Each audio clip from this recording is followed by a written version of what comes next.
आपण पुन्हा एक वार पवित्र शास्त्राचं अध्ययन करण्यासाठी अशा रीतीने मंडळीत एकत्रित होतो. मागील जे आपण पत्र घेतलेले आहेत ते गलतीकरास पत्र आणि त्यानंतर आपण इफिसकरास पत्र शिकलो आणि एक्सपोजिशन जे आहे ते किती महत्वपूर्ण आहे हे आपण जाणतो आणि आपला त्याच्यावर विश्वास आहे की देवबाप एक्सपोजिटरी सर्मन्स जे आहेत ते आपल्याला आपल्या आध्यात्मिक जीवनामध्ये वाटचाल करण्यासाठी उपयोगाचे आहेत. आणि देवबापानं आज आपल्याला पुन्हा एक वार ही दया केली आणि मंडळीमध्ये आपण नवीन पुस्तकाला हात घालत आहोत. आपण देवबापाला धन्यवाद देऊया. आपलं गलतीकरास पत्र पूर्ण झालेलं आहे, इफिसकरास पत्र पूर्ण झालेलं आहे. आता आपण फिलिप्पे या पत्राकडे जात आहोत आणि ज्यावेळेस या पत्रांकडे जात असताना काही मीम्स असतात या पत्रांविषयी, विशेष करून गलतीकरास पत्र, इफिसकरास पत्र, फिलिप्पे करास पत्र आणि त्याच्यानंतर मग कलसेकरास पत्र. तर ही जी 4 पत्र आहेत जी पौलानं विशेष करून लिहिण्यात आलेली आहेत, तर या 4 पत्रांमध्ये काही मीम्स खूप सारे आजकाल ट्रेंडिंग मध्ये असतात. आणि जेव्हा मी ते ख्रिस्ती मीम्स बघतो त्यावेळेस एक पॉल दाखवण्यात येतो आणि त्याच्यामध्ये मग पौलाने लिहिलेली ही 4 पत्र जी आहेत, विशेष करून या 4 पत्रांकडे लक्ष देण्यात येतं आणि वेगवेगळे जे इमोजीज आहेत ना ते तिथं वापरण्यात येतात. तर ज्यावेळेस फिलिप्पे करास पत्राचा जो इमोजी असतो, ज्या ठिकाणी आपण आता इमोजीज म्हणजे सगळ्यांना माहित असतील, इमोजीज म्हणजे जे कार्टूनचं पिक्चर असतं, मेसेज वगैरे करतात.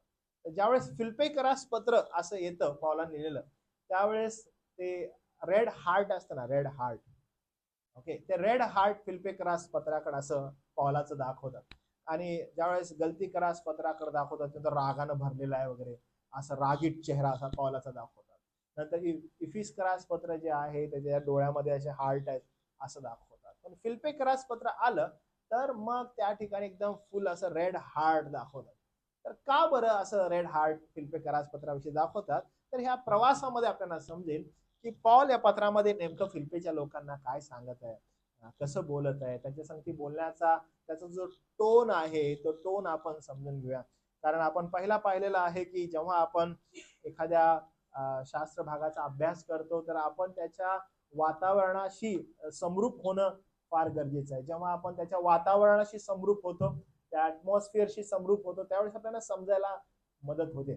आणि पौलानं फार सुंदर रीतीनं फिलिप्पेच्या मंडळीला पत्र लिहिलेलं आहे आणि आपण त्या पत्राचा योग्य रीतीनं अभ्यास करण्याचा प्रयत्न करणार आहोत आणि प्रत्येकानं आपल्या मनामध्ये अशी प्रार्थना करावी की देव आपण आपल्यावरती कृपा करावी की आपण हे यथायोग्य रीतीनं पत्र समजण्यास मदत होईल. तर पॉल जो आहे, संपूर्ण जे अर्ली चर्चेस आहेत, जे प्रारंभीच्या मंडळी आहेत, त्यांचा हा ठाम विश्वास आहे की फिलिप्पे करास जे पत्र आहे ते पौलानंच लिहिलेलं आहे, इतर कोणी लिहिलेलं नाही. कारण पॉल स्वतःहून पहिल्या अध्यायाच्या पहिल्या वचनामध्ये ते डिक्लेअर करतो की मी पॉल असं म्हणून तो सांगतो आणि पौला सांगतो सदैव साथ असणारा तिमोथी. आणि त्यामुळं अर्ली चर्चेस जे आहेत त्यांचं हे ठाम मत आहे की याचा लेखक पॉलच आहे, ह्याच्याशिवाय दुसरा कोणच नाही. आणि फिलिप्पे करास हे जे पत्र आहे, फिलिप्पे नेमकं मंडळीचं नाव आहे की अजून काय, तर फिलिप्पे हे एका शहराचं नाव आहे आणि त्या शहरामध्ये असणारं ही जी मंडळी आहे म्हणून या मंडळीला फिलिप्पे असं म्हणण्यात येतं. हे जे पत्र आहे ते पत्र इसवी सन 60 ते 62 मध्ये लिहिलेलं आहे आणि पॉलच ह्याचा लेखक असल्यामुळं 60 ते 62 मध्ये जर पॉल कुठं होता तर तो रोमच्या जेलमध्ये होता आणि तुरुंगातून त्यानं लिहिलेलं हे पत्र आहे आणि तुरुंगामध्ये पण त्याचा जो सहकारी आहे तो आपल्याला तिमोथी दिसतो. त्यामुळे हा ठाम विश्वास आहे अर्ली चर्चेसचा की जेव्हा तो तुरुंगामध्ये आहे त्यावेळेस त्याने लिहिलेला आहे आणि त्याच्या तुरुंगाचा जो काळ आहे, जर काळ आपण आठवला तर 60 ते 62 हा जो काळ आहे तो रोमच्या तुरुंगामध्ये होता आणि तुरुंगामध्ये असताना त्यानं हे पत्र लिहिलं आहे. मी यासाठी तुम्हाला सांगत आहे की जेव्हा आपण ही जर्नी बघू फिलिप्पे करास पत्राची, तर त्यावेळेस या जर्नीमध्ये आपण वारंवार ही आठवण ठेवली पाहिजे की हा व्यक्ती आहे कुठं. तर ते फार इम्पॉर्टंट आहे कारण ज्यावेळेस आपण हे पत्र वाचणार, हे पत्राचा अभ्यास करणार, तर ज्या ठिकाणाहून हा लिहित आहे आणि काय लिहित आहे त्याच्याकडे पाहत असताना त्याचा जो ऍटिट्यूड आहे टुवर्ड्स चर्च ते आपल्याला समजण्यास मदत होईल. म्हणून मी वारंवार त्याच्या कैदेचा किंवा त्याच्या तुरुंगवासाचा उल्लेख वारंवार करत आहे की मंडळीला हे कळावं की कोणत्या परिस्थितीमध्ये असताना त्यानं हे लिहिलेलं आहे. मी आज या ठिकाणाहून जर काही पत्र किंवा काही व्यवहार कोणासाठी करतो तर माझी परिस्थिती एक यथायोग्य रीतीने मी चर्चमध्ये आहे, उभा आहे आणि या ठिकाणाहून मी तुमच्या संगती संवाद करू शकतो किंवा बाहेर जाऊन करू शकतो, बाहेर जाऊन पत्र लिहू शकतो. पण पावलाच्या ज्यावेळेस आपण शूज मध्ये जातो आपल्याला कळतं की त्याची परिस्थिती काय आहे. तो ज्या ठिकाणी आहे ते ठिकाण कैद आहे, ते ठिकाण तुरुंगवास आहे, तुरुंगवासामध्ये तो आहे आणि त्या ठिकाणाहून त्यानं लिहिलेलं आहे असं आपल्याला आढळतं. प्रेषितांची कृत्ये 24वा अध्याय 27व्या वचनामध्ये त्याचा उल्लेख आपल्याला आढळतो की तो त्या ठिकाणी आहे आणि तिथून तो पत्र लिहित आहे. अनेक याच्यामध्ये लोक आहेत जे लोक म्हणतात की हे फिलिप्पी हा जो प्रांत आहे हा नेमका कसा प्रांत होता किंवा या प्रांतामध्ये नेमकं काय होतं. तर आपण ज्यावेळेस फिलिप्पी या प्रांताविषयी थोडासा विचार करायला लागतो तर फिलिप्पी हा जो प्रांत आहे हा प्रांताचा उगम नेमका काय होता.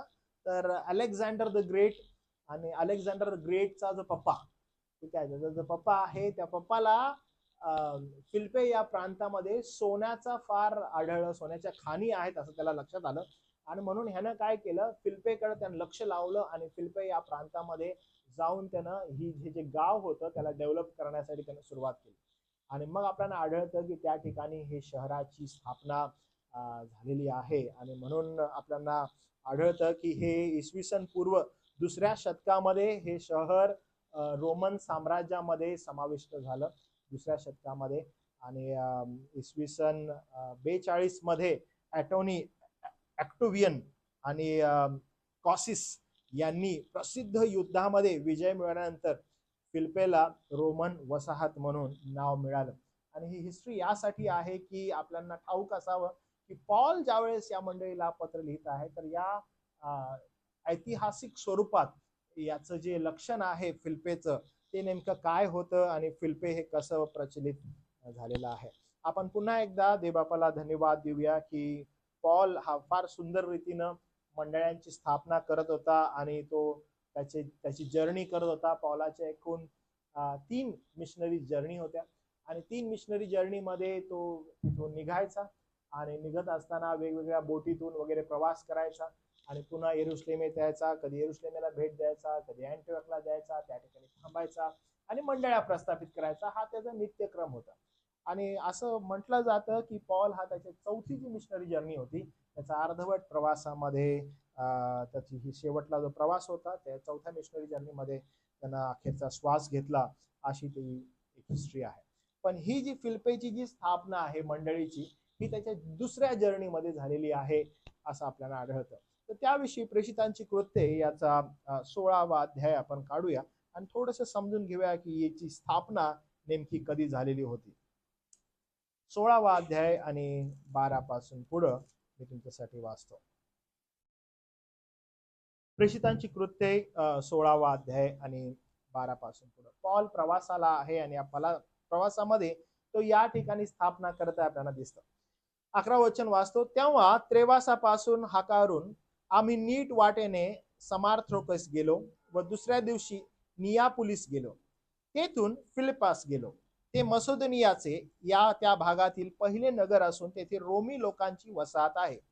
त्या नगरात आम्ही काही दिवस राहिलो. आता हे इम्पॉर्टंट आहे की फिलिप्पी हा जो प्रांत आहे हा मसोदिनियाचा भाग होता आणि त्यामुळं पॉल जो आहे तिथे जातो आणि फिलिप्पी या प्रांतामध्ये विशेष करून रोमी लोकांची वसाहत होती.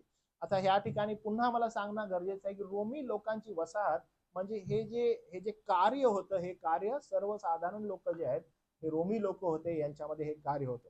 रोमी होते याचा अर्थ त्यांच्याकडे ते गडगंज श्रीमंत असणारे लोक आहेत बरं का. हे काही सर्वसाधारण लोक नाहीत. रोमी लोक जे आहेत ते ज्ञानी, त्यांना युनानी असं पण म्हणण्यात येतं जे परराष्ट्रीय त्यांना, पण हा जो प्रदेश आहे हा याच लोकांसाठी प्रचलित आहे आणि हे लोक ना डोक्यानं जे आहेत म्हणजे विचारांनी फार स्ट्रॉंग आणि इंटेलेक्च्युअली फार त्यांना ज्ञान असं असतं. आणि तुम्ही जर पाहिलं की या लोकांना संभाषण करायला खूप आवडायचं किंवा भाषण ऐकायला खूप आवडायचं. जेव्हा पॉलाला पकडलं तेव्हा रोमी जे सरदार असायचे त्यांची इच्छा असायची की पॉल एकदा कधी येतो आणि कधी येऊन आम्हाला तो मार्गदर्शन करेल, त्याचं ऐकायला मिळेल. म्हणजे या लोकांना ऐकण्याची फार आवड, म्हणजे ज्ञान ऐकण्याची फार आवड. म्हणून जे काही पॉलाची ही जी सेवा आहे त्या सेवेमध्ये या लोक जे आहे त्याच्याकडे पाहण्याचा दृष्टिकोन आहे ते इंटेलेक्च्युअली कसा आहे, इंटेलेक्च्युअली किती स्ट्रॉंग आहे त्या दृष्टिकोनातून ते पाहत असायचे. म्हणून पॉलाच्या आपण ख्रिस्तांच्या कृत्यात जर बघितलं, जेव्हा जेव्हा तो रोमी लोकांच्या समोर गेलेला आहे, रोमी लोकांना त्याचं भाषण ऐकायला फार आवडायचं, की तो काय बोलतो आणि कशा रीतीने तो प्रगट करतो. तर फिलिप्पी हा जो प्रांत होता, या प्रांतामध्ये बहुतांश रोमी लोक होते आणि पॉल जो आहे त्या प्रांतामध्ये गेला आणि पॉल स्वतःच्या नागरिकत्वाविषयी फार विश्वासानं सांगायचा की मी पहा रोमी नागरिकत्व कसं घेतलेलं आहे, फार कष्टाने घेतलेलं आहे. म्हणून रोमी लोकांचा एक्सेप्टन्स जो त्याला आहे ना, तो पण फार मोठा होता. म्हणजे रोमी लोक त्याला एक्सेप्ट पण लवकर करत असायचे. तर आपल्याला ही गोष्ट या ठिकाणी दिसते. मग आपल्याला पुढे गेल्यावर दिसतं 13वं वचन, मग शब्दात दिवशी आम्ही वेशी बाहेरील नदीकाठी जेथे प्रार्थना होत असे तेथे आम्हास वाटले तेथे जाऊ. तेथे जाऊन बसलो आणि ज्या स्त्रिया तेथे जमल्या होत्या त्यांच्याबरोबर बोलू लागलो. आता हे महत्वाचं आहे. ते गेले कुणाबरोबर? ते गेले आणि त्यांनी पाहिलं की शब्दात दिवस आहे आणि शब्दात दिवशी आम्ही तिथे जाणं गरजेचं आहे. ते शब्दात दिवशी गेले. आता शब्दात दिवशी गेले इन द सेन्स सगळे यहुदी त्या ठिकाणी बसलेले आहेत, यहुदी स्त्रिया बसलेल्या आहेत आणि नदीकाठी जाऊन ते बसलेले आहेत. आणि पॉल काय करत आहे? तो त्याचा नित्यक्रम होता की तो काय करायचा, तो जायचा आणि त्याला कुठेतरी सुरुवात करणं गरजेचं आहे. सुवार्तेचं एखादं दार खुलायला पाहिजे. म्हणून त्याचा सगळ्यात चांगला वेळ कुठं असायचा? यहुदी लोक कुठं मिळतात आणि जिथं यहुदी लोक मिळतात तिथं हा जाणार, तिथं बसणार, त्यांनी बोलायला चालू करणार. आणि मग यानं काय केलं, ज्या ज्या ठिकाणी यहुदी बसलेले होते त्या ठिकाणी तो गेला आणि ज्या स्त्रिया बसलेल्या त्यांच्या बोलायला त्यानं चालू केलं. आणि बोलत असताना त्यानं काय म्हटलं बघा, आणि ज्या स्त्रिया तिथे जमल्या होत्या त्यांच्या बरोबर बोलू लागला. तेव्हा तुवितिरा नावाची लुदिया नावाची कोणी एक स्त्री जांभळी वस्त्रे विकणारी देवभक्ती नव्हती. तिने आमचे भाषण ऐकले. तिचे अंतकरण प्रभूने असे प्रफुल्लित केले की पौलाच्या सांगण्याकडे तिने लक्ष दिले. खूप लोक आहेत, ओके, खूप लोक आहेत आणि त्यांच्याशी तो बोलत आहे. पण या ठिकाणी एक विशेषण आहे की देवबापानं तुवितिरा येथील लुदिया नावाची जी स्त्री आहे तिचं अंतकरण प्रफुल्लित केलं. नॉट एव्हरीवन, ठीक आहे. ह्याचं काम काय? ह्याचं काम आहे सांगणं. देवाचं काम आहे की कुणाचं अंतकरण तो प्रफुल्लित करतो, कुणाचं अंतकरण तो तयार करतो. आणि देवानं त्या ठिकाणी ही लुदिया जी आहे हिचं अंतकरण देवबापानं तयार केलं आणि ती मग पौलाकडे लक्ष देऊन ऐकू लागली. मी पुन्हा एकदा सांगतो प्रियांनो, हे फार इम्पॉर्टंट आहे की आपण हे मंडळी म्हणून वारंवार आपल्या निदर्शनास येतं आणि आपण ते करत आहोत. पण हे फार इम्पॉर्टंट आहे की आपलं काम आहे की आपण फक्त सांगणं, ओके, आपण फक्त घोषणा करणं आणि देवबाप जर त्यांच्या अंतकरणामध्ये कार्य करेल तर ते होईल. आणि त्या ठिकाणी आपल्याला दिसतं की त्यानं ते बोलला आणि तो बोलत राहिला आणि देवबापानं लुदियाचं जे अंतकरण आहे ते प्रफुल्लित केलं. म्हणजे मी तुम्हाला एकदम जीवाच्या आकांतानं सांगतो की देवानं अंतकरण प्रफुल्लित करणं फार गरजेचं आहे. जर देवानं नाही केलं याचा अर्थ काय होतो? What do you think? ह्याचा अर्थ काय होतो? देवानं जर एखाद्याचं अंतकरण प्रफुल्लित नाही केलं तर काय होतं?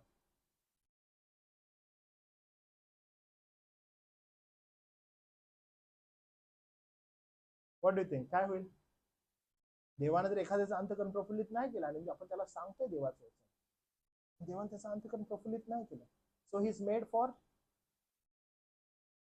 नाशासाठी. ऍब्सोल्युटली क्लिअर आहे बरं का. यू रिमेंबर आपण एकदा चर्चमध्ये रोमकरास पत्र 9वा अध्याय शिकत होतो आणि त्यामध्ये मी तुम्हाला सांगितलं देवानं याकोबावर प्रीती केली नाही, यासावाचा द्वेष केला. याचा अर्थ काय? म्हणलं की अरे याकोबावर प्रीती करतो आणि देव द्वेष करतो? देवामध्ये द्वेष आहे? तो एकावर प्रीती करतो, एकाचा द्वेष करतो? देव असा आहे? कारण आपण ज्यावेळेस इफिसकरास पत्र शिकत होतो आपण त्याचा उल्लेख बघितला की प्रत्येक जण म्हणजे प्रत्येक व्यक्ती हा देवाच्या क्रोधाखाली होता. आणि इफिसकरास पत्र 2रा अध्याय फार क्लिअरली सांगतो आपण ही सर्वजण तारणा अगोदर काय होतो? त्याच्या क्रोधाखाली. म्हणजे प्रत्येक मनुष्य हा त्याच्या क्रोधाखाली. ज्याला कोणाला देव कृपेनं निवडतो, ज्याला कोणाला देव कृपेनं जवळ करतो, तो तारलेला त्याच्या जवळ येतो. Rest all are under breath of God. म्हणून एखाद्यावर प्रीती करतो याचा अर्थ काय? की सगळे जण देवाच्या क्रोधाखाली. म्हणजे ती अदर साइडच होते, नाण्याची दुसरी बाजूच होते ती. आणि हे फार इम्पॉर्टंट आहे की देव कुणावर प्रफुल्लित होत आहे, कुणाचं अंतकरण प्रफुल्लित करत आहे, कुणाला एनकरेज करत आहे देवाचं वचन स्वीकारण्यासाठी. फार इम्पॉर्टंट आहे. आज आपलं काम आहे आपण सांगणं आहे, देवबापानं ती कृपा त्यांच्यावर करायला पाहिजे. आणि देवबापानं कृपा केल्याखेरीज अशक्य आहे.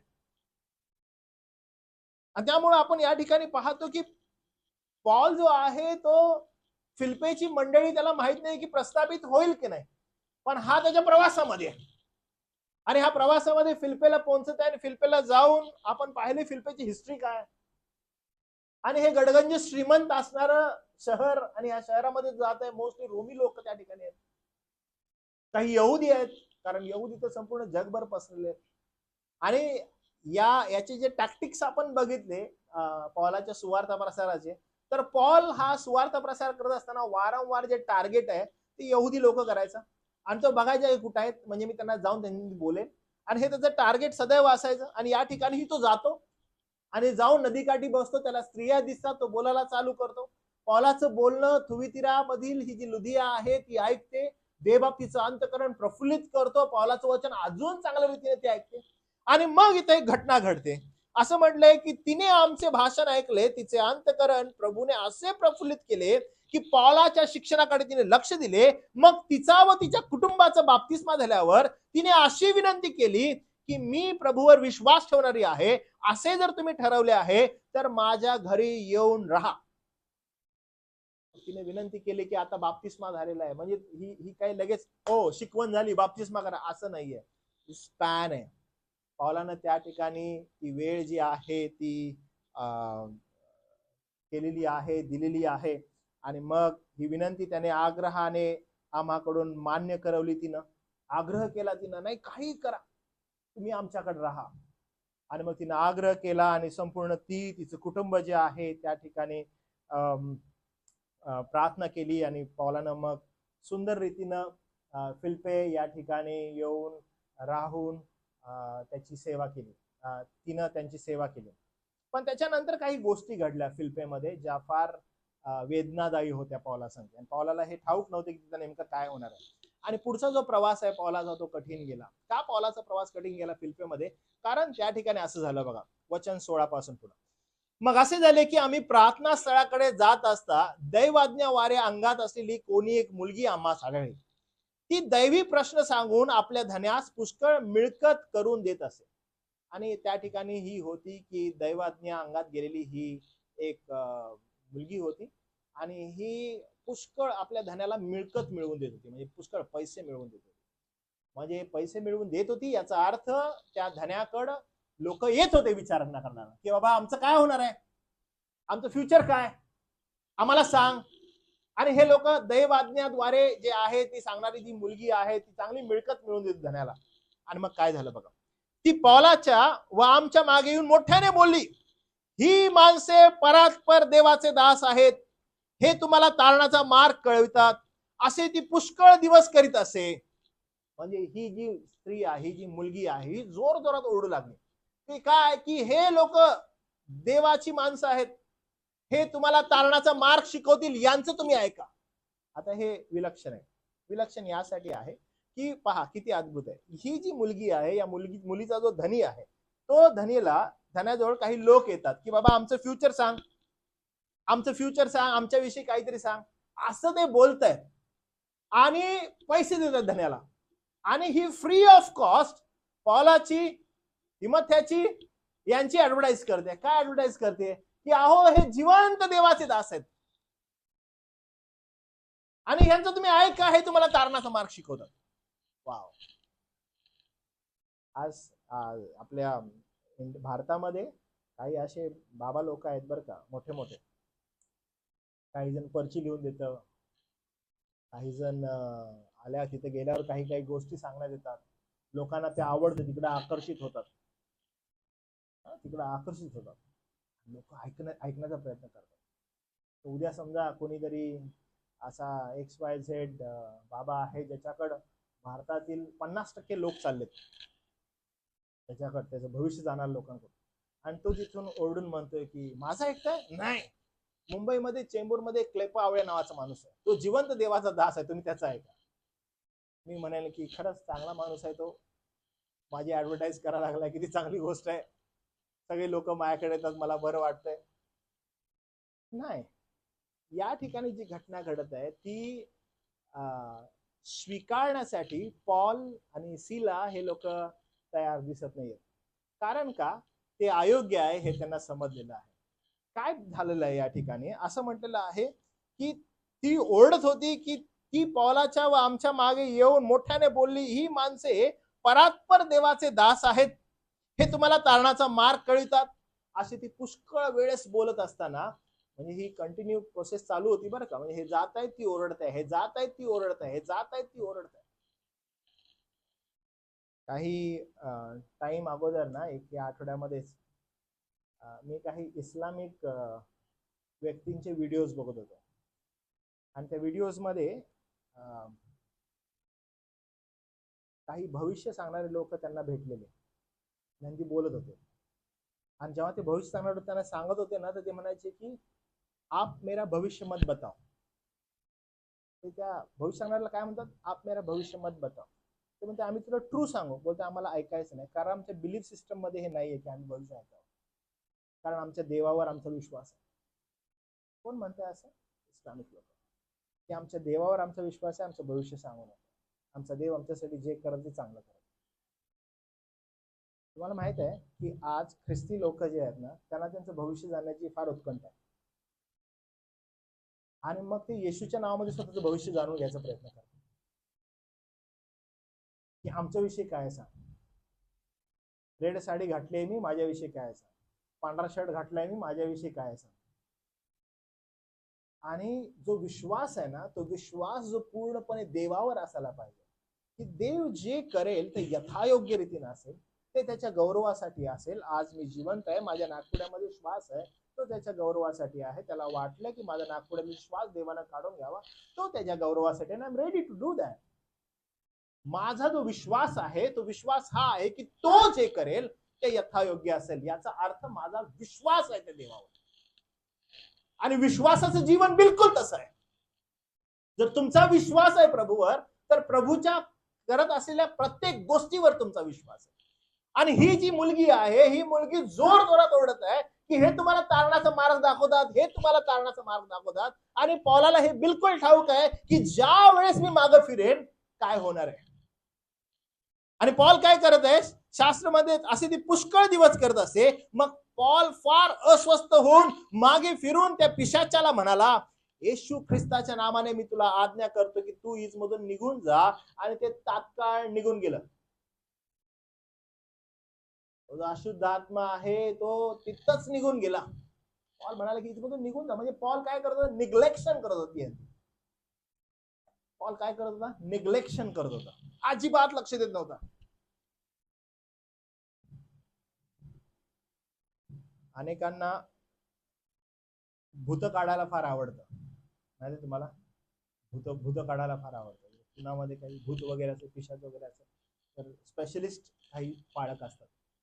की सामर्थ्यानं भरलेला एक पाळक आहे, तो पिशाच्याला काढेल, तो त्या भूताला काढेल. मग काही असे पण ख्रिस्ती विश्वासामध्ये लोक आहेत जे स्पेशलिस्ट आहेत. घरात आल्या आल्या वाचायला त्यांना समजतं. ते येऊन असे करतात, माहित तुम्हाला? पाळक तुमच्या घरात काहीतरी आहे. म्हणजे हे लिटरली मी तुम्हाला सांगतो की हे भगत वगैरे करतात ना इतर विश्वासांमध्ये, सेम तसं करतात. येतात, तुमच्या घरात काहीतरी आहे, तुमच्या घरात तुमच्या तामोकामोक ठिकाणी तुमच्या बाथरूमच्या बाजूला काहीतरी आहे, खोदा त्या ठिकाणी काहीतरी मिळेल, अमुक करा काहीतरी होईल. आणि असं करणारे लोक आहेत.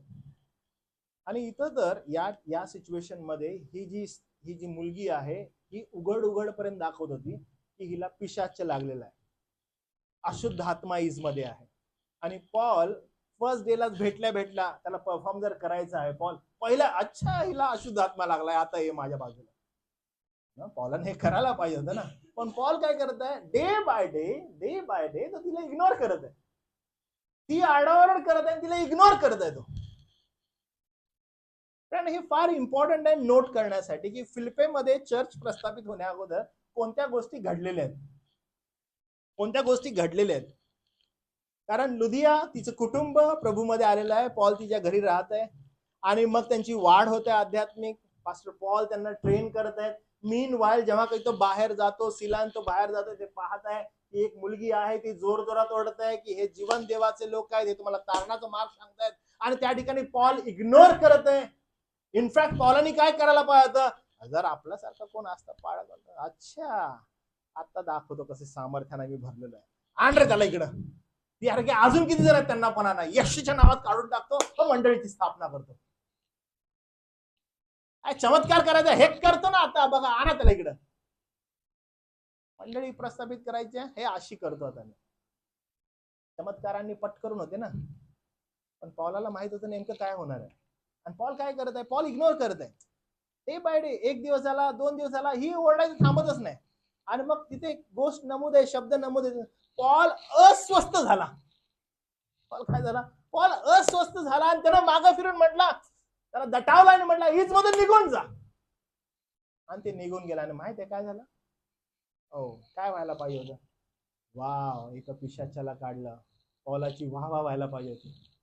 वा पॉल, यू आर गुड, तू खूप चांगलं काम केलेलं आहेस पॉला, आम्ही तुला थँक्यू म्हणतो. नाही, पॉलाला काय झालं, शास्त्र म्हणतं, पण आपली मिळकत आशा गेली असे पाहून तिच्या धनाने पॉल व सीला यास धरून अधिकाऱ्याकडे पेठेत ओढून नेले. त्यानं काय केलं, त्यानं पकडलं त्यांना दोघांना, सीलाला आणि पॉलाला, आणि त्यांना ओढून नेलं आणि त्यांनी अधिकाऱ्यासमोर उभं केलं. आणि त्यांनी त्यास अधिकाऱ्यापुढे उभे करून म्हटले, हे पुरुष यहुदी असून आमच्या नगराला फार त्रास देतात. हे इम्पॉर्टंट आहे का, मी तुम्हाला सांगितलं की फिलिप्पे हे जे नगर आहे, या नगरातील बहुतांश रहिवासी रोमी रहिवासी होते. आणि अधिकाऱ्यांकडे नेऊन रोमी लोकांनी यांना बोट करून म्हणजे हे लोक यहुदी आहेत आणि हे लोक आम्हाला त्रास देत आहेत, आणि आम्ही रोमी लोकांना जे परिपाठ स्वीकारायला व आचाराला योग्य नाहीत ते हे सांगतात, ते हे करायला सांगतात. आता तुम्ही आठवा, आपण प्रगटीकरण शिकत आहोत, आणि प्रगटीकरण शिकत असताना जी 7 मंडळे आहेत, आपण 1 बाय 1 मंडळांना शिकत असताना त्याच्यामध्ये आपण एक गोष्ट नोट केलेली होती की ते लोक काय करत होते, रोमन परिपाठाप्रमाणे ज्यावेळेस थोडस रोमी लोक स्वतःला देवा समान संबंधासाठी स्वतःच्या मूर्ती प्रस्थापित करत होते, लोकांना एनकरेज करत होते की येऊन मूर्तीला नमन करा. आणि हा परिपाठ सुरू झालेला होता. आणि त्यामुळं रोमन परिपाठ जो आहे, तो रोमन परिपाठ रोमी लोक त्यांना देव नव्हता पहिला, पण कालांतरानं जे काही अंमलदार, जे काही महान लोक होते त्यांना त्यांनी पूजाला चालू केलेलं. आणि त्यामुळे दैवज्ञा जी आहे, अंगात गेलेली ही जी मुलगी आहे, या मुलीमधून ज्यावेळेस अशुद्ध आत्मा निघाला, ती मुलगी अशीच निपेच पडली. त्याच्यानंतर काय झालेलं आहे की तो धनी आहे तो उठला, त्याने त्या दोघांना पकडलं आणि मग त्या अधिकाऱ्याकडे सांगितलं की आपण लोक जे रोमी आहे, ज्याप्रमाणे आपण करायला पाहिजे त्याच्या विरुद्ध हे करायला सांगतात, हे लोक यहुदी आहेत. असं बोलल्यानंतर काय झालेलं आहे बघा, असं म्हणाल्यानंतर तेव्हा लोक त्याचवर उठले आणि अधिकाऱ्यांनी त्यांची वस्त्रे फाडून काढून त्यांना छड्याचा मार व्हायची आज्ञा दिली. तुम्हाला सांगत आहे की काय झालेलं आहे, एक्झॅक्टली उलट झालं जे एक्सपेक्टेशन असायला पाहिजे.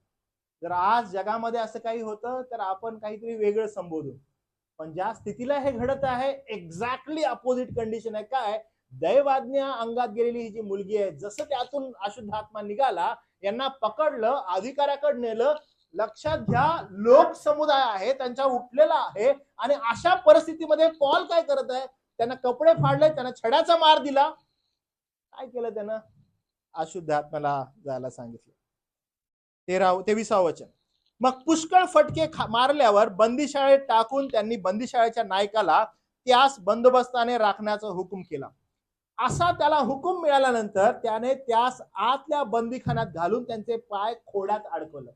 हे यासाठी की त्यांनी जी कंप्लेंट केलेली आहे ना, ती डायरेक्टली रोमन परिपाठ जो होता ना त्याला बोट ठेवलेलं आहे की आम्हाला हे रोमन परिपाठाप्रमाणे वागवायला देत नाहीये, हे काहीतरी वेगळंच शिकवतात. आणि त्यामुळे एवढा त्यांना त्रास झाला, फटके तर दिलेच, कपडे तर पाडलेत, पण त्यांना खोड्यात अडकवलं. म्हणजे खोड जे असतात, लाकडाचे एक मोठे ओंडके असतात, त्या दोन्ही ओंडक्यांच्या मध्ये पाय घालण्यात येतात आणि ते ओंडके बाजूनं दाबण्यात येतात. आणि त्यामुळे जर चालणं आहे तर त्या ओंडक्यांमध्येच असतं, त्या ओंडक्यांच्या बाहेर तुम्ही करू नाही शकत. त्यामुळे त्या ओंडक्यांच्या मध्ये, म्हणजे ओंडक्यांच्या मध्ये होल असतं, त्यामध्ये पाय टाकण्यात येतात आणि मग ते लॉक होतं. आणि मग त्या खोड्यात टाकले, आणि खोड्यात टाकल्यानंतर सुमारे मध्यरात्री पॉल व सीला हे देवाला प्रार्थना करीत व गाणे गात असता बंदिवान त्यांचं ऐकत होते. मी पुन्हा सांगत आहे की बघा, हा परिपाठ काय आहे, ओके, ह्याचा कॉन्सेप्ट काय बघून घ्या. अनेक जण काय करत आहेत की पॉलानं प्रार्थना केल्याने स्तुती गायली म्हणून बंधनं तुटले, ओके, असं आरडाओरड करून सांगतात आणि नाचायला गायला प्रवृत्त करतात. तुम भी नाचो, तुम भी गाओ. पावलाचं ते बंद तुटलेले, देव तुमचे बंद तोडल, नाचा, तुम्ही गा, असं संबोधतात. पण मी पुन्हा सांगत आहे, आपण जे शिकत आहोत त्याची कॉन्टेक्स्ट काय, त्याची पार्श्वभूमी काय. पार्श्वभूमी ही आहे की पॉल त्याच्या दुसऱ्या मिशनरी जर्नीमध्ये आहे. पॉल चाललेला आहे, फिल्पेमध्ये थांबत आहे. फिल्पेमध्ये थांबल्यानंतर नदीकाठी यहुदी लोक एकत्र जमलेले आहेत. त्या ठिकाणी तो जात आहे. तुईतीरामधील लुदिया नावाची एक स्त्री आहे. देव तिचं अंतःकरण प्रफुल्लित करतो, तिला त्या ठिकाणी देवबाप कृपा पुरवतो की समजण्यासाठी. पॉलाचं ती ऐकत आहे. तिच्या कुटुंबाचा बाप्तिस्मा होतो. पॉल तिच्या घरी जाऊन राहतो. राहिल्यानंतर एव्हरी डे पॉल बाहेर जात आहे, आत येत आहे. आणि अशा वेळेस दैवाज्ञा अंगात गेलेली मुलगी आहे, ती आरडाओरड करत आहे. तिच्यातून पूर्णपणे जे काही अशुद्ध आत्मा येतो तो काढायला सांगतो. त्यानंतर त्याला अटक होते, त्याला फटके बसतात, त्याला मार बसतो. आणि मग पॉलाला बंदिवासात टाकण्यात येतं आणि मग त्याच्यात खोडात टाकण्यात येतं. आता का होत आहे हे मी तुम्हाला सांगत आहे, कारण फिल्पे मंडळीची स्थापना होते. फिल्पे चर्चची स्थापना होते. कॉन्टेक्स्ट काढून वचन जर स्वतःला आपण लावली जशी पाहिजे तशी, एक वचन लावलं बघा, सांगतो मी तुम्हाला, मध्यरात्री पॉल गाणं गात होता, प्रार्थना करत होता आणि बंदिवान त्याचं ऐकत होते. बघा, हल्लं सगळं जमिनी. देवबाप हलवेल, आज पाय डळमळतील. जर आपण इथला कॉन्टेक्स्ट घेतला आणि जर आपण शिकू लागलो तर आपल्याला यथायोग्य रीतीने शिकायला मिळेल. जर आपण याचा कॉन्टेक्स्ट नाही शिकला आणि वचन आपल्याला जशी हवी आहेत तशी जर आपण लावू लागलो तर त्याचा अर्थ यथायोग्य होणार नाही. आणि मग आपल्याला या ठिकाणी दिसते की पॉलाने नेमकं काय केलेलं आहे. पॉल सीला एकत्र आहेत आणि पॉल सीला गाणं गात असताना बंदिवान त्यांचं ऐकत होते. आणि ज्यावेळेस बंदिवान ऐकत होते तेव्हा एकाएकी असा मोठा भूमिकंप झाला की बंदीशाळेचे पाय डगमगले. मग सर्व दरवाजे लागलेच उघडले, सर्वांचे बंद सुटले. तेव्हा बंदीशाळेचा नायक झोपेतून जागा होऊन त्याने बंदीशाळेचे दरवाजे उघडले पाहिले आणि बंदिवान पळाले असतील असे वाटून तलवार उपसून तो आपला घात करणार होता. सगळे बंदिवान पळाले. मग आता काय करावं, मला तर मरण्याशिवाय दुसरा पर्याय नाही. कारण रोमन परिपाठाप्रमाणे रोमन न्याय जो आहे, जर बंदिवान पळाला तर आपण हिस्ट्री पाहतो की जेव्हा बंदिवान पळतो त्यानंतर त्या ठिकाणी आज्ञा होते. आज्ञा अशी असते की जो कोणी नायक असेल त्याच्या समवेत प्रत्येक सैनिक ज्या ठिकाणी तो उपस्थित होता त्या संपूर्ण लोकांना मारलं जावं.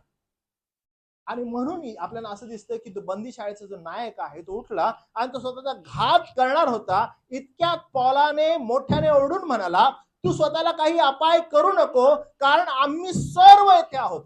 सर्व म्हणजे कोण माहितीये का? सर्व म्हणजे फक्त पॉल आणि सीला नव्हे, इतर सर्व बंदिवान. त्यानं मंडळीची स्थापना होत आहे. आणि कोण आहे या ठिकाणी सार्वभौम? सार्वभौम हा देव आहे.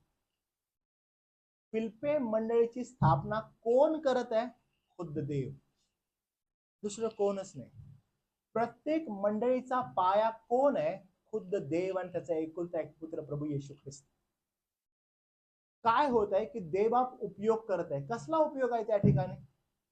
जेलचा, तुरुंगाचा. कसला? तुरुंगाचा उपयोग आहे. म्हणजे आपण दूर दूरपर्यंत विचार नाही करणार, त्या गोष्टीचा देव उपयोग करून घेत आहे. त्याच्या मिशनरी जर्नीमध्ये पॉल ज्या ठिकाणी उतरत आहे, ज्या ठिकाणी जात आहे, जो तुरुंगवास आहे, हाल आहेत, अपेष्ट आहेत, देवबाप त्याचा उपयोग करून घेत आहे, मंडळीची स्थापना करत आहे. आणि पॉल म्हणतो स्वतःला अपाय करून घेऊ नको, कारण आम्ही सर्वजण इथं आहोत. कारण जेव्हा ते प्रार्थना करत होते, जेव्हा ते स्तुतिगान करत होते, जेव्हा गीत गात होते, असं म्हटलं सर्व बंदिवान ते ऐकत होते. जेव्हा बंदशाळेचे दरवाजे खुलले त्यावेळेस ते सर्व एकत्रित झाले कुणाजवळ? पॉलाजवळ. आणि तो म्हटला आम्ही सर्व इथंच आहे. मग दिवे आणवून तो आत धावला आणि कापत कापत पॉल व सीला यांच्या पाया पडला. कारण काय व्हायला पाहिजे होतं? व्हायला असं पाहिजे होतं की as soon as बंदीशाळेचे दरवाजे खुलले ते लोक पळून जायला पाहिजे. पण तसं नाही घडलं. ते तिथेच आहेत. आणि ते तिथं आहेत असंच नाही, इतर सर्व बंदिवान तिथे आहेत. आणि त्यास बाहेर काढून म्हणाला, महाराज माझे तारण व्हावे म्हणून मी काय केले पाहिजे? पुन्हा सांगत आहे बघा काय आपण पाहिलं. तुईतीरा येथील लुदियाचं कुटुंब, अरे हो, तिचं तारण झालं, तिच्या कुटुंबाचं तारण झालं. किती सुंदर आहे. फिल्पेमध्ये ही गोष्ट घडली. नंतर एक भूत लागलेली मुलगी होती, दैवाज्ञा गेलेली, तिच्यातून अशुद्ध आत्मा काढला, त्यांना जेलमध्ये टाकलं. जेलमध्ये मग काय लोक आहेत एकत्र. आणि मग भूमिकंप झाला, ते स्तुती गात होते आणि त्या ठिकाणी प्रार्थना करत होते आणि तो अपाय करून घेणार होता. सगळे बंदिवान ते ऐकत होते, सगळे बंदिवान एकत्रित झाले. आता जेलरही त्या ठिकाणी आला. जेलरही म्हणतो की आता माझं तारण व्हावं म्हणून मी काय करावं. काय होत आहे, फिलिप्पी मंडळीची स्थापना होत आहे. आता कोण बंदिवान नाही, कोण जेलर नाही, न्याय कोण नाही, काय दिसत आहे, देवच काय तर सर्व आहे. देवाला त्याची सार्वभौमता दाखवायची, मंडळीवर असणारा त्याचा अधिकार दाखवायचा.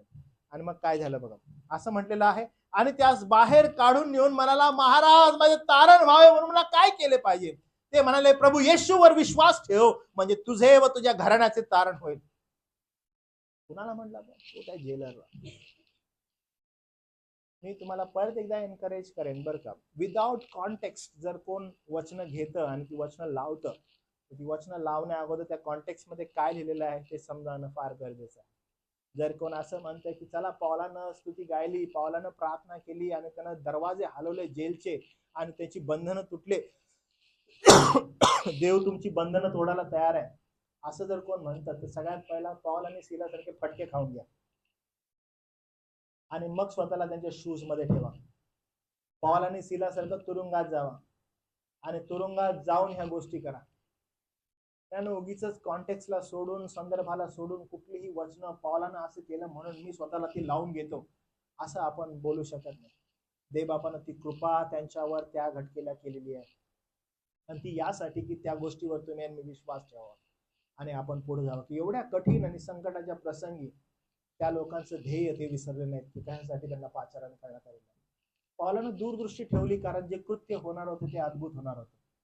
कारण त्या ठिकाणी बंदिवान एकत्र होते, जेलर एकत्र होता, लुदिया तिचं कुटुंब एकत्र होतं. परिणाम काय झाला, फिलिप्पीची स्थापना,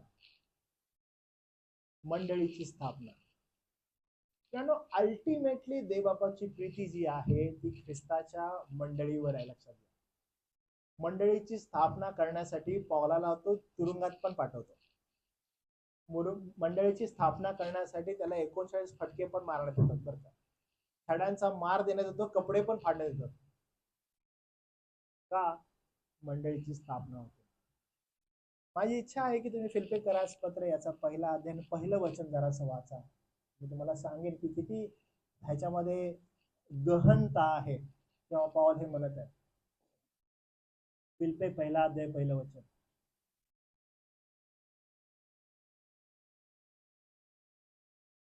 बस एवढंच थांबा बरं का. Paul and Timothy, servants of Christ Jesus. तुमच्या इथे काय लिहिलं बायबल मध्ये, मराठीमध्ये?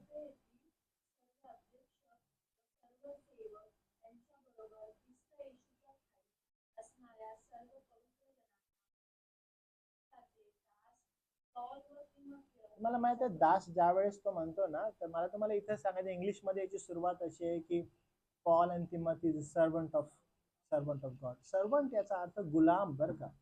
आणि जेव्हा हे लोक स्वतःला प्रदर्शित करतात मंडळी समोर, त्यावेळेस ते गुलाम म्हणून स्वतःला प्रदर्शित करतात. पण ते कुणाचे गुलाम? ते म्हणतात आम्ही देवाचे गुलाम आहोत. आणि हे काही झाकण्यासारखी गोष्ट नाहीये. म्हणतात we are ready to do whatever his will is. आणि पॉल हे सदैव आपल्या डोक्यात ठेवलेलं आहे की माझं पाचारण कशासाठी.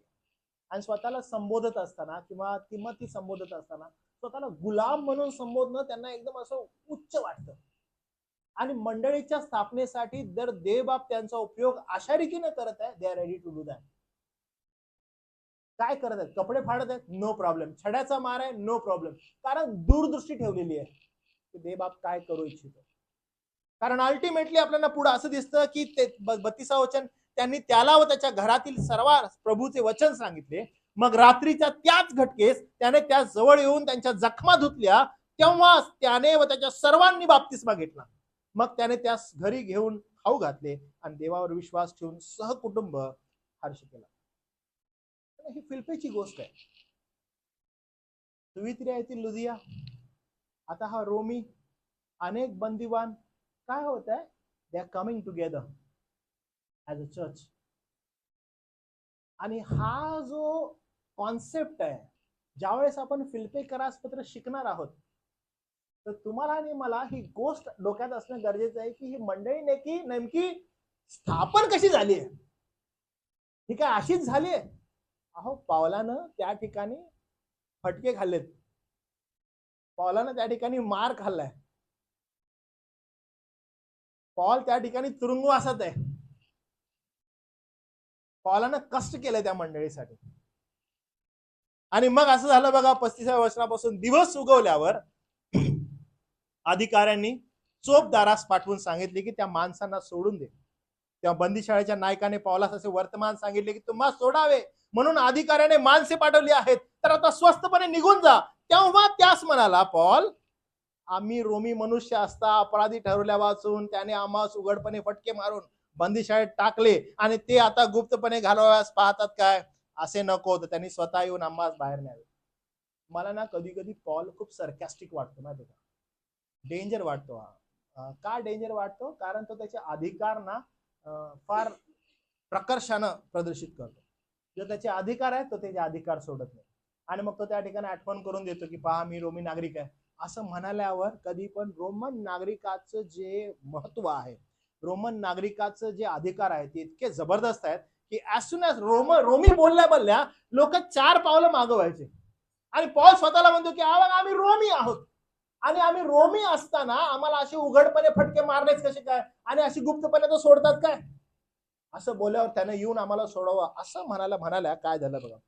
मग चोपदारांनी हे वर्तमान अधिकाऱ्याला सांगितले, तेव्हा ते रोमी आहेत असे ऐकून त्यास भय वाटले. मग त्यांनी येऊन त्याची समजूत केली आणि त्यास बाहेर घालून नगरातून निघून जाण्याची विनंती केली. मग ते बंदीशाळेतून निघून लुदियाच्या घरी गेले. बंधुवर्गास भेटून त्यांनी त्यांचे समाधान केले आणि तेथून ते मार्गस्थ झाले. आणि इथं फिलिपाच्या मंडळीची स्थापना आहे. पौलानं जी स्थापना केलेली आहे फिलिपीची, ती या ठिकाणी आपल्याला दिसते. कारण हे अद्भुत आहे, ही जर्नी एकदम जबरदस्त आहे की ज्या जर्नीमध्ये आपण हात घालत आहोत. पौलानं या मंडळीसाठी फटक्या खाल्लेल्या आहेत, मार खाल्लेला आहे, पण स्वतःला ज्यावेळेस तो फिलिपीच्या पत्रामध्ये नमूद करतो की मी कोण, तर तो म्हणतो मी गुलाम. मी कुणाचा गुलाम? मी त्या प्रभूचा गुलाम. मग ह्या गुलामाला स्वतःचा काही अधिकार असतो का? नाही. तर अधिकार कुणाला असतो? ज्यानं त्याला विकत घेतले त्याचा अधिकार असतो. आणि त्यामुळे एकदम संपत असताना मी तुम्हाला पुन्हा एकदा आठवण करतो ही गुलामाची स्थिती नेमकी काय आहे. ज्यावेळेस गुलाम ही संकल्पना आपल्याला विशेष करून जुन्या करारात आढळते. जुन्या करारामध्ये ज्यावेळेस राजे इतर राज्यांवर हल्ले करायचे आणि हल्ले केल्यानंतर तिथून लोकांना पकडून आणायचे, जे पुरुष असतील आणि जे धडधाकड असतील त्यांना पकडून आणायचे आणि त्यांना आणून पिंजऱ्यात टाकायचे. आणि विशेष करून रोमी काळामध्ये रोमन जे साम्राज्य आहे ते जगभरात पसरत होतं. राष्ट्रांवर हे लोक विजय मिळवत होते आणि राष्ट्रांमधून जाऊन लोकांना गुलाम बनवून आणायचे आणि त्यांना पिंजऱ्यात टाकायचे. पिंजऱ्यात यासाठी टाकायचे की रोमी नागरिक आणि रोमी अधिकारी जे असायचे ते बाहेर निघायचे आणि बाहेर निघून जे कोणी असे पिंजऱ्यात असणारे कैदी आहेत, पिंजऱ्यात असणारे गुलाम आहेत, त्यांना जाऊन विकत घ्यायचे. काही जण विकत घ्यायचे, काही जण फुकट घ्यायचे. तर विकत जे घ्यायचे त्यांना ते मोल द्यायचे. ज्या ठिकाणी रोमन जे अधिकारी आहेत त्यांना ते मोल द्यायचे गुलामाचं आणि त्या गुलामाला विकत घ्यायचे. गुलामाला यासाठी विकत घ्यायचे की असून तो गुलाम घरी आल्यानंतर त्या गुलामाला घरचं काम सांगणं किंवा करमणुकीसाठी उभं करणं, किंवा रोमी लोक हे फार क्रूर होते आणि क्रूरतेचं प्रतीक रोमी लोकांना मानलं जायचं. म्हणून रोमी लोक काय करायचे, जिवंत गुलामांना आणायचे, पटांगणामध्ये सोडायचे आणि जेव्हा जेव्हा ह्यांच्या पंक्ती बसायच्या, जेव्हा जेव्हा हे लोक एकत्र येऊन पार्टीज करायचे, त्यावेळेस त्यांना असं पटांगणामध्ये सोडून, जे पटांगण असं पॅक्ट असेल, जे उच्च अधिकार असायचे, ते ह्या गुलामांना सोडून वरून म्हणजे त्यांच्या टेरेस वरून ते लोक बाण घ्यायचे आणि बाण घेऊन त्यांच्या करमणुकीसाठी ते जिवंत माणसांना सोडून त्यांना पळायला सांगायचे आणि वरून ते स्वतःचे बाण मारायचे. आणि मग हे एकमेकाला चॅलेंज करायचे की मी त्याच्या पायाला मारतो, मी त्याच्या हाताला मारतो, मी त्याच्या डोक्याला मारतो. आणि हे क्रूर होते आणि क्रूर त्याचं प्रतीक म्हणून हे ते करत असायचे. आणि गुलाम जो आहे तो त्या ठिकाणी पळत असायचा. काही करमणूक करण्यासाठी ते लोक त्यांना हिंस्त्र पशूच्या समोर टाकायचे. मग काही लोक गुलामांना ट्रेन करायचे आणि त्यांना म्हणायचे की हिंस्त्र पशु आहेत आणि त्याच्या समोर तुला टाकण्यात येईल. आणि एक मोठे स्टेडियम असायचे आणि त्या स्टेडियम मध्ये ते बसायचे आणि खाली मग त्या हिंस्त्र पशु असायचे आणि त्यामध्ये पळवलं जायचं. निरोच्या कालखंडामध्ये ज्यावेळेस ख्रिस्ती लोकांना पकडलं आणि ख्रिस्ती लोकांना मारत होते, ते अशाच स्टेडियम मध्ये घेऊन जाऊन त्यांना उभं करायचे आणि त्यांच्यावर हिंस्त्र पशु सोडले. निरोच्या कालखंडामध्ये अशाच रीतीनं त्यांना खांबावर टांगलं ख्रिस्ती लोकांना आणि डांबर टाकून मारलं. याच स्टेडियमचा उपयोग केला. पण ह्याच्या अगोदर ते स्टेडियम गुलामांसाठी वापरले जायचे, यासाठी की करमणूक व्हावी. पण ज्यावेळेस आपण एक दुसरं चित्र बघतो गुलामांचं, त्यावेळेस आपल्याला समजतं की काय गुलाम जे आहे ते नेमके कसे रिस्पॉन्ड करायचे. ज्यावेळेस प्रियांनो यांना इतर राज्यातून पकडून बाहेर आणलं जायचं, आपल्या रोमन साम्राज्यात आणलं जायचं, त्यावेळेस त्यांना पिंजऱ्यात टाकायचे. मग कदाचित 1 महिना, 2 महिने, 3 महिने, 6 महिने, 1 वर्ष हे लोक पिंजऱ्यात. आणि पिंजरा काही मोठा नाही बरं का, छोटे छोटे पिंजरे. त्याच्यामध्ये कोण तर मनुष्य. आणि मग रोमी अधिकारी जे आहेत किंवा रोमी व्यक्ती आहेत, त्यांना जर एखादा गुलाम विकत पाहिजे तर तिथं ते यायचे.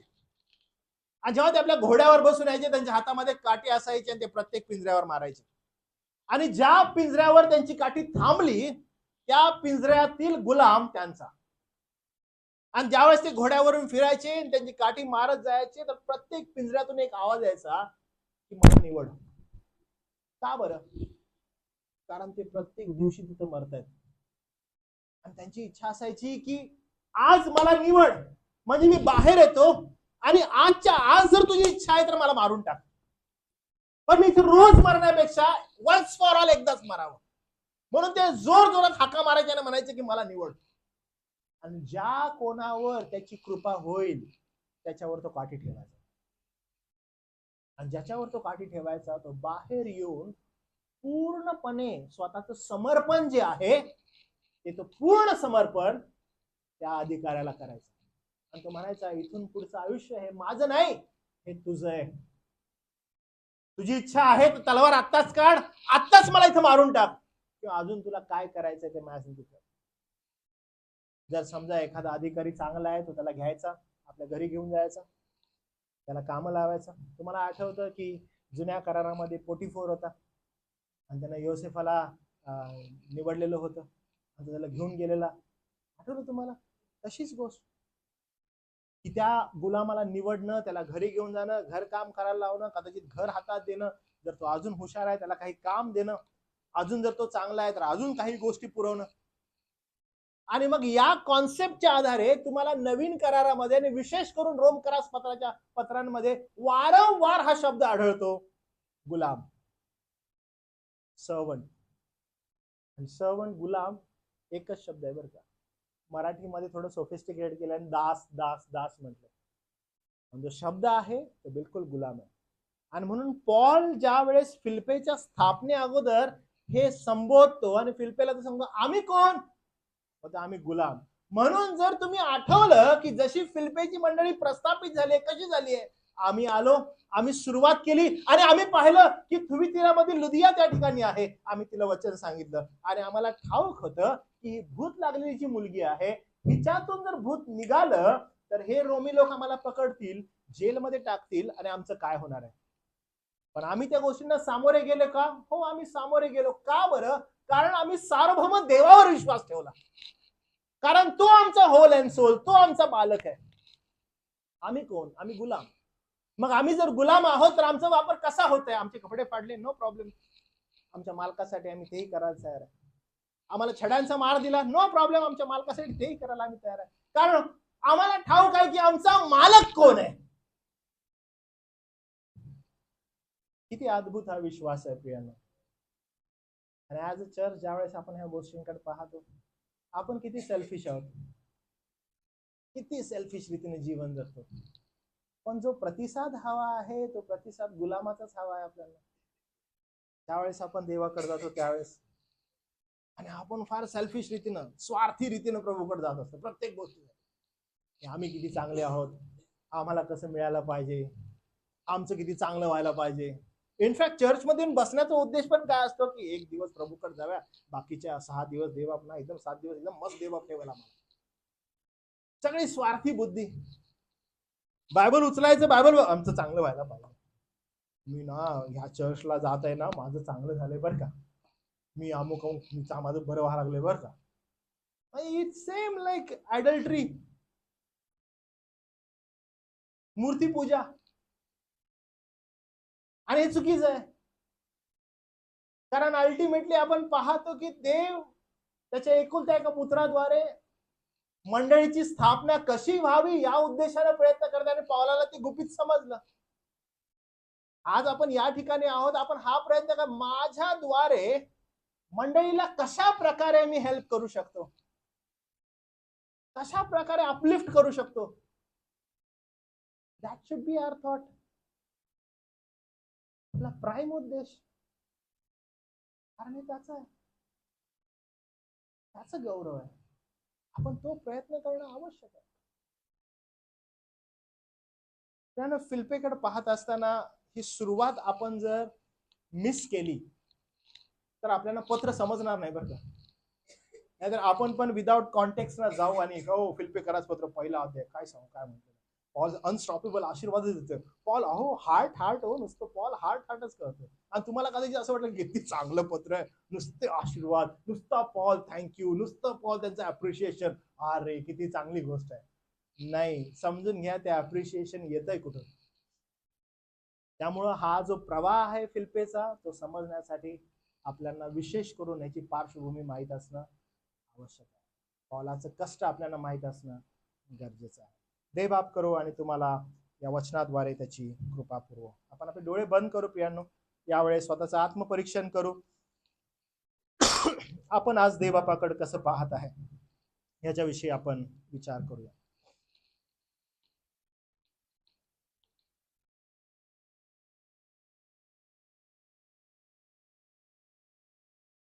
प्रभू देव बापा, आमचं आत्मपरीक्षण करण्यास तू आम्हाला शिकव. आम्ही तुझे लोक आहोत आणि ज्यावेळेस आम्ही फिलिप्पे या पत्राकडे पाहतो, त्याच्या पार्श्वभूमीकडे देवा पाहतो, त्याच्या कॉन्टेक्स्टकडे ज्यावेळेस आम्ही पाहतो, आम्हाला कळतं प्रभू की तूच सार्वभौम आहेस. आणि देवा तू तुझ्या योजनेला अनुसरून तू तुझ्या लोकांचा उपयोग केलास आणि देवापा तू मंडळी प्रस्थापित केलीस. ह्याच्यामध्ये मनुष्याचा सहभाग काय होता? मनुष्य म्हणाला की मी तर गुलाम, आणि पौलाने स्वतःचं समर्पण तुला केलं आणि म्हणाला की मी गुलाम, आणि त्या गुलामाचा वापर तू केलास फिलिप्पे मंडळीच्या स्थापनेसाठी. आणि प्रभू आम्ही ह्या पावलाचा प्रवास विसरू नये आणि आम्ही हे जाणावं की तूच अद्भुत असा देव आहेस आणि तू तुझ्या मंडळीवर प्रेम करतोस आणि मंडळीवर प्रेम करतोस म्हणून ख्रिस्तानं स्वतःला मंडळीसाठी दिलं आणि मंडळीची स्थापना तोच करतो.